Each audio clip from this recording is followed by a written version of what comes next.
கருவடைந்து பத்துற்ற திங்கள் வயிறிருந்து மூற்றி பயின்று கடையில் வந்து தித்து குழந்தை வடிவாகி கழுவியங்கெடுத்து சுரந்த முலையருந்து விக்க கிடந்து கதறி அங்கை குட்டி தவழ்ந்து நடமாடி கழுவியங்கெடுத்து சுரந்த முலையருந்து விக்க கிடந்து கதறி அங்கை குட்டி தவழ்ந்து நடமாடி அரைவடங்கள் கட்டி சதங்கை இடுகுதம்பை பொற்சுட்டி தண்டை அவையணிந்து முற்றி கிளர்ந்து வயரேறி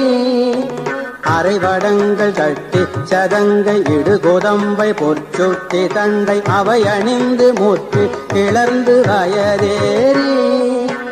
அரிய பெண்கள் நட்பை புணர்ந்து பிணியுழந்து சுற்றி பிரிந்த தமையும் ஒன்றுவை சித்தமென்று பேர்